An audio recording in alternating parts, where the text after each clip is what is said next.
And we'll have Mr. Grace, be kind enough. Yes, thank you. Anthony Canaccio. He's on his way up the elevator. Okay, John DeGrace is here. George Garden. Present.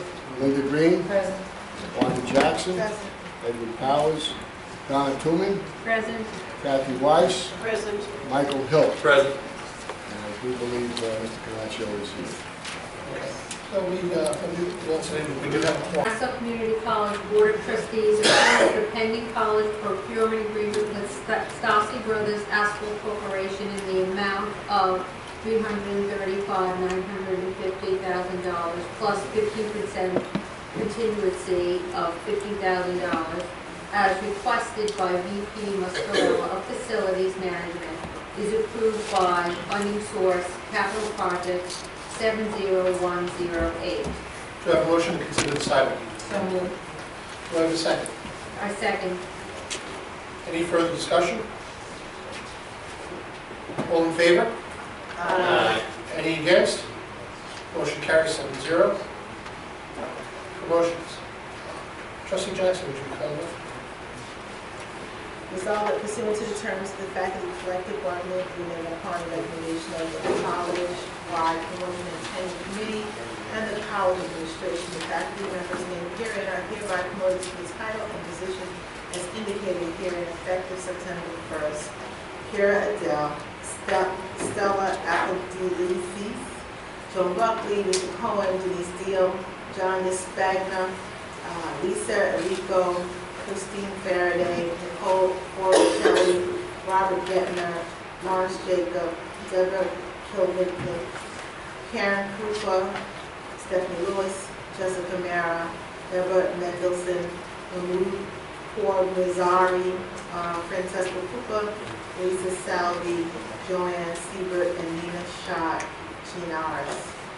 Promotion for Professor Elizabeth Abel, Lynn Bergen, Thomas D'Angelo, Darlene Brashenweiger, Thomas Emerson, Kathy Fagan, Fran Gianello, Patricia Halcro, Virginia Coromulak, Amy King, Dimitri Lagakis, Molly Lumar, Patricia Lupino, Ixola, Maxim, Sharon Massoror, Michael Malastoni, Richard Moscatelli, Joe Straw, Christine Tullian, Joylette Samuels, Timothy Wood, and William Zacharias. So do I have a motion to consider this item? So moved. Do I have a second? Any further discussion? All in favor? Aye. Motion carries. Any against? Motion carries 8-0. Congratulations to the faculty.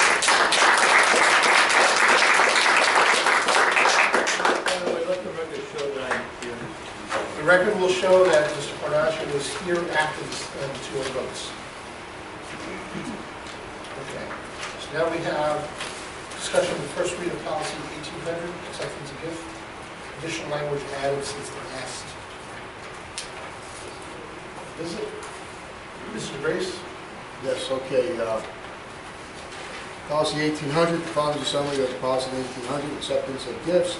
This policy describes the general guidelines for the acceptance of gifts by the college. It shall be the policy of the college to accept donations provided they are made within the statutory authority granted to colleges and have received the approval of the Board of Trustees. Are there any comments from the board or Dr. Dean on policy 1800? Certified, we have reviewed this policy and it's been consulted upon by the appropriate constituencies within the college prior to submission to the board.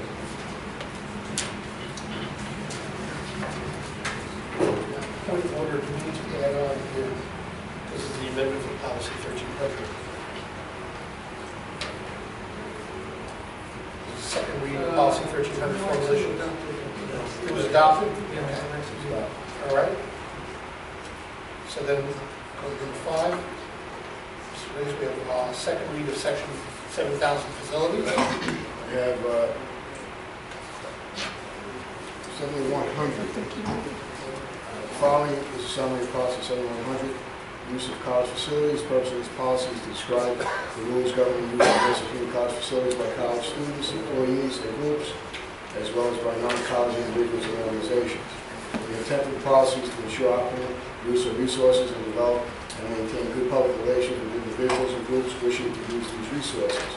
Use of facilities must be for purposes which do not conflict with the general mission and goals of the college. Repeal use of Nassau Community College Facilities Policy adopted by the Board February 9, 1982. Resolution number 81-8255, last amended by the Board May 10, 2005. Are there any comments from the Board of Dr. King on policy 7100 or the repeal of the use of Nassau Community College Facilities Policy adopted by the Board February 9, 1982? The administration recommends the repeal of this policy. Policy 7110. Following is a summary of policy 7110, key control. Effective key control is vital to safety and security on campus. The purpose of this policy is to establish reasonable personal security for members of the college community and to ensure the protection of personal college property through the control of keys to college facilities and other areas. Are there any comments from the Board of Dr. Keene on policy 7110? We reviewed this policy and recommend it to the board. Policy 7200. The following is a summary of policy 7200. Visitors to the college. The college welcomes and encourages members of the community and other interested persons to visit the college. However, because the college is a place of work and learning, certain limits must be set for such visits. Are there any comments from the Board of Dr. Keene on policy 7200? We reviewed the policy and recommend it to the board for its approval. Policy 7300. The following is a summary of policy 7300. Emergency closings during inclement weather and other emergency situations at Nassau Community College. The safety of our students, faculty, and staff is paramount. At the same time, the college has a very important mission and must maintain continuous and effective business operations. With due consideration to safety, the college will remain open and operate normally to the greatest extent possible.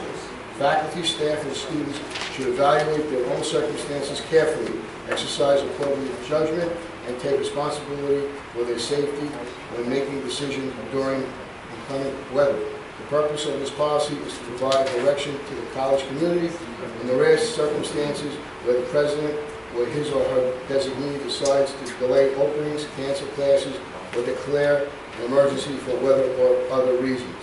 Repeal of emergency school closings policy, adopted by the Board September 14, 1979, resolution number 79800. Are there any comments from the school or Dr. Keene on policy 7300 or repeal of emergency school closings policy adopted by the Board September 14, 1979? Just for clarity of the process here, the process is to repeal a policy in total and replace it with a policy that has been revised, rewritten. And I recommend the repeal of policy 7300. Policy 7400. Following is a summary of policy 7400, display of the flag. The Board of Trustees believes that the flag of the United States is a symbol of the values of our nation and the ideals embedded in our Constitution. The purpose of this policy is to determine the manner in which the flag shall be displayed. Are there any comments from the Board of Dr. Keene on policy 7400? We reviewed the policy. We recommend its adoption. Policy 7600. The following is a summary of policy 7600, disposal of property. This policy assigns authority and responsibilities over identifying and disposing of obsolete and surplus property. Repeal of disposal of excess equipment policy adopted by the Board March 18, 2003, resolution 23137. Are there any comments from the Board or Dr. Keene on policy 7600 or the repeal of disposal of excess equipment policy adopted by the Board March 18, 2003?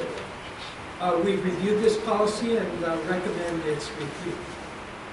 Policy 7800. The following is a summary of policy 7800, green cleaning. Green cleaning standards and best cleaning practices are to be implemented to ensure students, faculty, staff, and visitors are not exposed to potentially harmful chemicals and to limit and or minimize any potential adverse effects on people and the environment. Repeal of NCC Green Clean Policy adopted by the Board June 18, 2013, Resolution number 12-1392. Are there any comments from the Board of Dr. King on Policy 7800 or the repeal of NCC Green Clean Policy adopted by the Board on June 18, 2013? We've reviewed the policy. We recommend it's repealed by the board.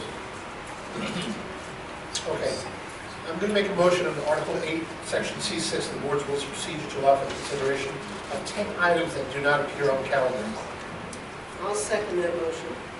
Any discussion? All in favor? Aye. Any against? Motion carries. All right.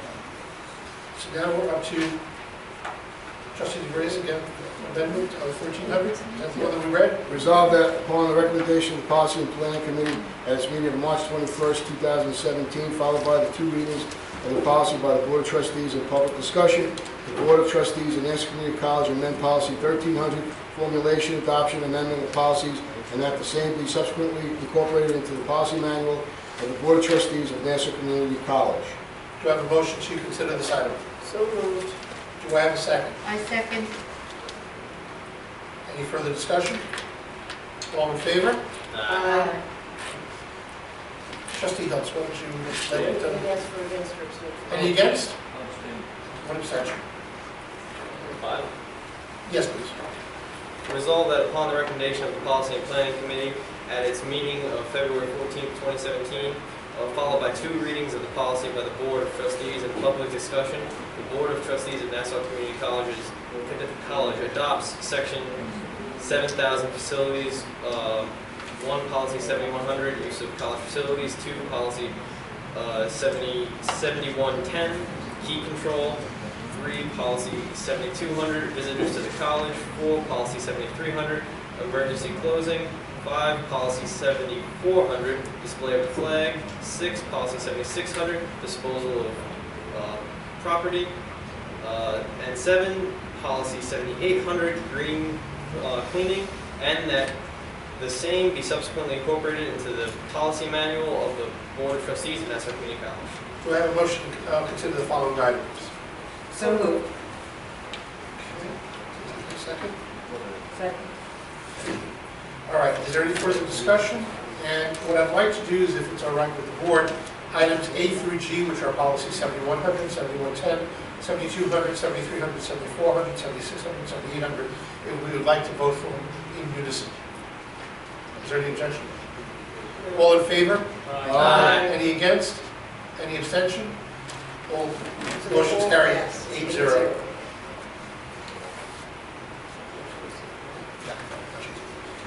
Trustee Green, would you be kind enough to read item 6?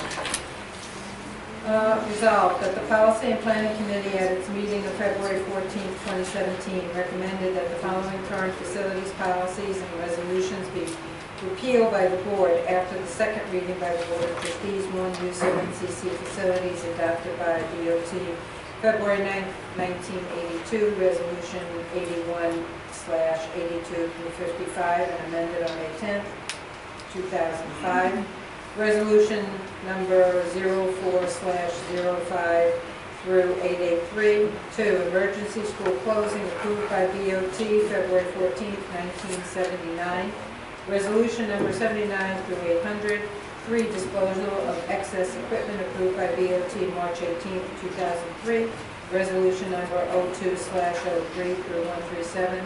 And 4, NCC green cleaning adopted by DOT June 18, 2013, resolution number 12/1392. Do I have a motion to consider this item? So moved. Do I have a second? I will second. Thank you. Any further discussion? All in favor? Aye. Any against? Any abstentions? Trustee Jackson, would you be kind enough to read your son? Whereas the Board of Nassau County Community College recognized that the general municipal laws, sections 800 ET, section requires municipal bodies to adopt codes of ethics applicable to their employees, and whereas the board has adopted and applied the terms and provisions of the code of ethics for the County of Nassau College employees, and whereas this board reaffirms said utilization of the terms and provisions of the code of ethics for the County of Nassau to college employees, and whereas upon the advice of College Council, the board directs that college administration prepare a recommended Nassau Community College Code of Ethics for the college employees as soon as is practicable for consideration and adoption by the Board of Trustees. Thank you. Do I have a motion to consider this item? I'll make a motion. Trustee Hilton, do I have a second? Second. Any further discussion? All in favor? Aye. Any against? Any abstentions? Motion carries 8-0. We'll go to the report of the President. Thank you, Mr. Chairman. It's the end of the spring term. It's the time when awards are given, and so I've been very impressed by the presentation of creative projects and research projects by the students, and also have enjoyed seeing them receive awards. The entire campus really greatly is proud of the debate and speech team, which continues to bring home high awards. The team competed in the national competition last week and won the bronze medal for team competition in national competition. And the 4 students each earned individual honors. The students Jaslyn Coward, Sandra Milano, Teresa Russell, and Natalia DeGrasso. They are all outstanding students. You see their names in various places where awards are given. The Academic Senate today took up proposed revision in the first 3 articles of its bylaws. Given that this change is quite substantial, there was extended discussion and insufficient time to bring the changes to a vote. The chair, Dr. Evelyn DeLudy, will call a special meeting dedicated to the change so that the Senate can reach a vote on the adoption. I want to commend the Academic Senate Executive Committee, led by Dr. DeLudy, the NCC FT President Frank Resenda, Len Mazzola, Chair of Academic Department Chairs, and Stephane Cropier, President of the AFT, for their leadership and dedication to reaching a consensus on the bylaws changes, a very important step for the college. I'm also grateful to have working with us on the Governance Review Task Force, the Cabinet members, Vice President Valerie Collins, Vice President Maria Conzatti, and General Counsel Donna Hogan. In addition to the work on the governance structure, a great deal of work is being done by the Institutional Planning Committee in developing a strategic plan. And I mentioned this and gave a short report in the committee earlier on policy and planning. And so I won't make extensive comments, but just to say that this is a critical piece, not just in compliance with accreditation standards, but because it, along with other things we're doing, will serve the college well throughout the future, not just for the accreditation review. The deans and academic department chairs under the leadership of Dr. Collins, Dr. Beth Gordino-Goering, and the assessment fellows are also shaping the college's learning outcomes assessment plan, an essential part of the compliance as well with Middle State Standard number 14. So I bring these things up because to let you know that a tremendous amount of work is going on and that there is great cooperation among all in getting it done. Sometimes, and probably most of the time, people go home extremely tired from their work because this is a very tiring and contracted time for getting a lot of work done quickly. Needless to say, we are really proud of this, and we look forward to the visiting teams coming in October. The dates are now set for that. The team will be here on October 4th and 5th. And it's true that we're working urgently to assure that we're in full compliance with the Middle State standards and thus the removal from probation. However, I want to emphasize again that we're doing this for the college's benefit, not just in the short term, but in the long term, because it serves the college well to have these structures in place. planning, the governance structure, the learning outcomes for students, the entire thing.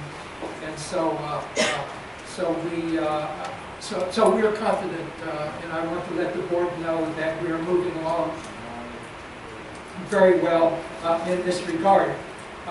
Now, accreditation is a continuous process, and now the emphasis is more than ever on there being a constant compliance with accreditation standards. And so in that regard, Middle States has now established new standards. That is, they incorporate the 14 into only 7 stated standards, and we've already begun to look forward to these, and as soon as we complete the process we're engaged in now, we will also begin looking ahead. And we're not, the fact is we're already doing that because Vice President Maria Fonzati took a contingent of faculty to a workshop on Thursday and Friday in Philadelphia on these 7 reformulated standards of Middle States. So we're moving ahead with the longer-term view of the college as well as the short-term. Thank you, Mr. Chairman. Okay. We're going to go to the speakers list. Frank?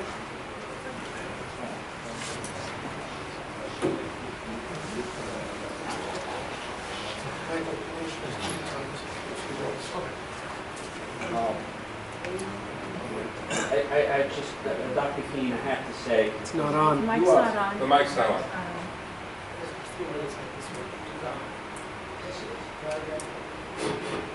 Dr. Keene, I have to say, you are indeed a gracious human being.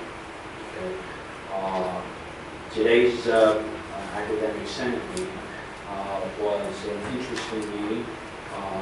There was a lot of discussion, and I'm confident that whenever it calls the next meeting that's going to be dedicated to the topic of the bylaws revision, I look forward to that discussion too, and I have every confidence that we will come up with a satisfactory answer. But I do want to say that working on this task force with the Academic Senate Executive Committee, and working with Linda Zoller and Stefan Trumpier and Dr. Keene and his cabinet, the discussions that have taken place have been honest discussions, uncomfortable discussions, but enlightening discussions, and I think what it has taught me is that it's possible that reasonable people could have very different opinions of things and still come to a reasonable compromise. And I really do appreciate working with you, and I have every confidence that we'll get this done. Thank you.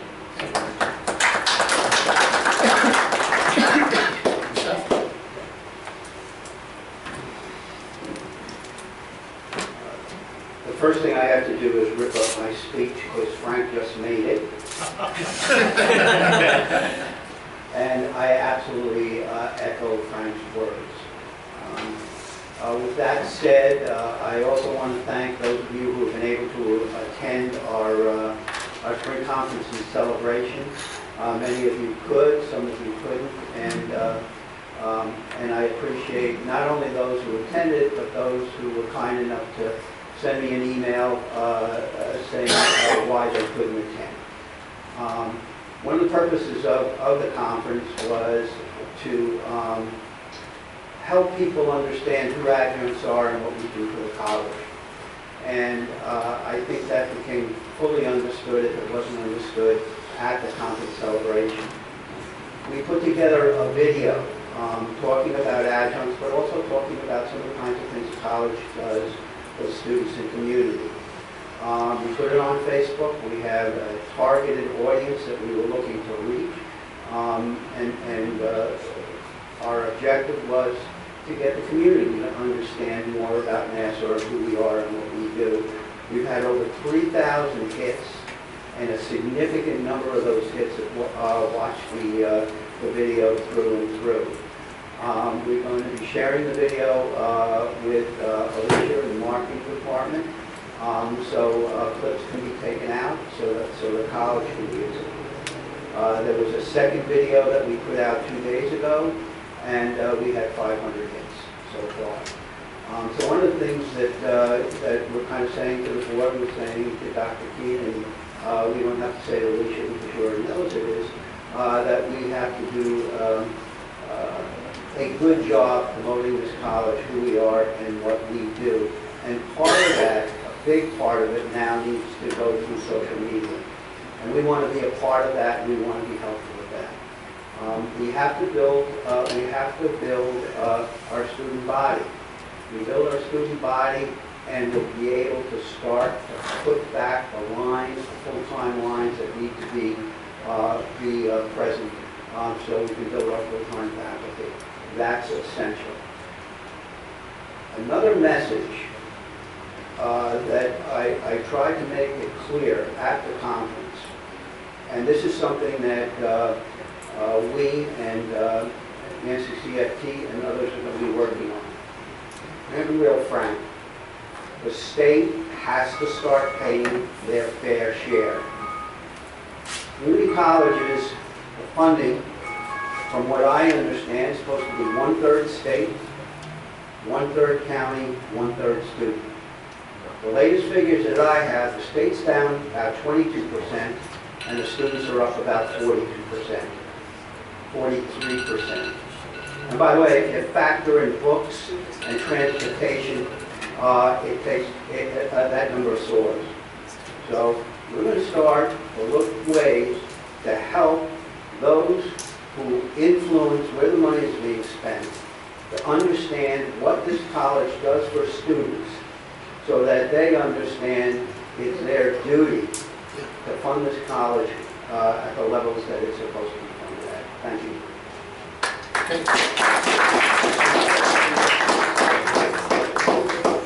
Gabrielle Brooks.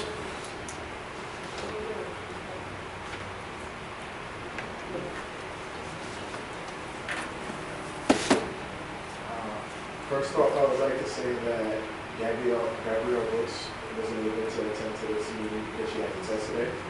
So, good afternoon. My name is Gene Brewer. I am the current SGA president. I came to discuss with the board about the SGA scholarship called the Inspiring Student Scholarship. We're in the process of raising $1,500 to donate to 3 inspiring students that have submitted us a paper about a struggle or a challenge that they have submitted through their career. So at this current moment, I would just like to ask if the board would be willing to help us achieve this goal. Thank you. Do you make any response? I leave that, it's individual to each board member. Just leave it on the table. Leave it on the table.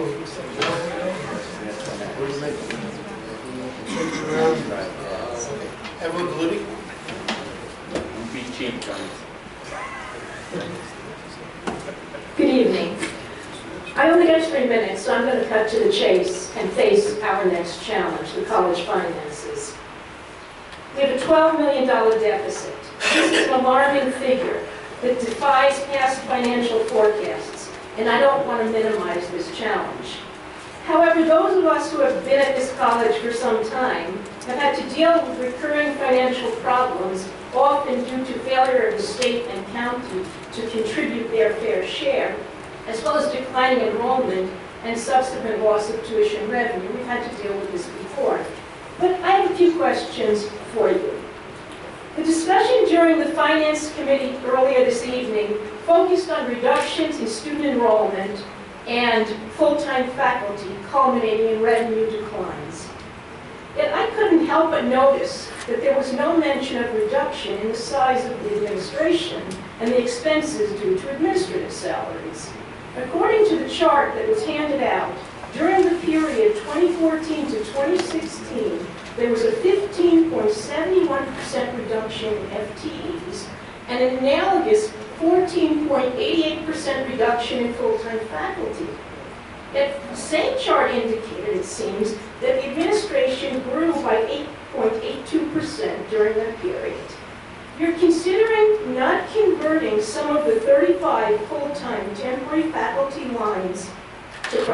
discretionary lines to save money, even though student retention is enhanced by full-time faculty. So what's the plan for the administration? Are there plans to cut money in the administration? Are we going to save money somehow through administrative cuts? One more question. Traditionally, budget shortfalls in colleges are addressed by a president and a board of trustees who engage in fundraising. We have a college with buildings identified by the letters of the alphabet.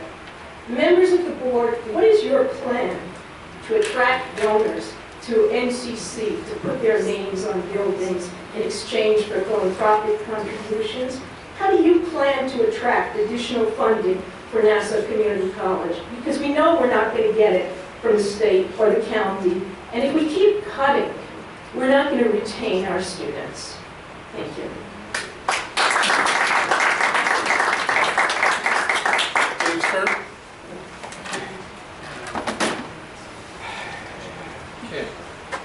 Good evening. At the beginning of this month, I had the pleasure to participate in the 50th plenary of the Faculty Council of Community Colleges. You should be aware that there are several statewide organizations that represent SUNY community colleges. In fact, they asked me to give you their newsletter. Yes, it was requested of all members to do that, to the board members.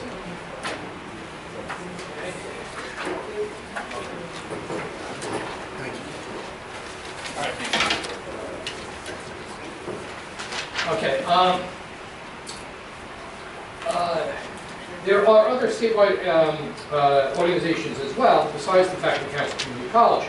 This includes the Community College Business Officers Association, the New York Community College Association of Presidents, and most important to you, the New York Community College Trustees, the NYCCT. This last organization, the NYCCT, is particularly concerned with Senate Bill S-203. I hope that the board will discuss at one of the meetings this alarming proposal that will damage academic integrity at all the community colleges, including our own, and use your political connections to address this threat. The executive director of the NYCCT indicated to me that no NCC BOT member has participated in their activities since former board member Mary Adams over 10 years ago. We strongly recommend that you take advantage of the insights of this organization, what this new organization has to offer you, and urge you that you send at least one board member to their next conference. Many other SUNY Community College BOTs, and in fact the SUNY BOT itself, which will be here next month, embraces shared governance as the appropriate form of faculty participation in policy making. This is not just evident by the fact that SUNY's BOT includes faculty as non-voting members on their body, but by the fact that the Chancellor and the Provost of SUNY insist that faculty governance leaders be included in the college campus's responses to SUNY mandates. The NYCCT, your organization, hopefully in the future, asks each campus whether their governance leader formally provides a public report to their board. Many, I would say over half that reported back to those community colleges in the SUNY system, their BOTs dedicate a specific time on their agenda for the shared governance leader to give a report. Unfortunately, I have a report that the NCC BOT does not include such a report, but strictly limits our academic chair to the same 3 minutes as any public speaker. As I have asked you in the past, we request that you join many of your fellow boards and allocate time for a short report from our governors. Thank you.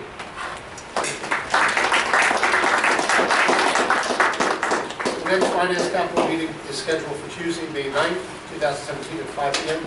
Followed by the full board meeting. The board will move to public session between 6:15 and 6:30.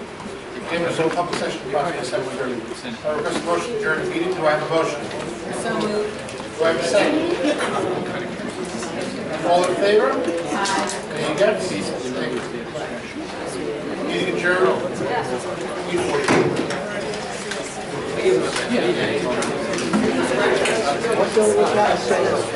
Senate, yeah, you should be concerned about Senate 203.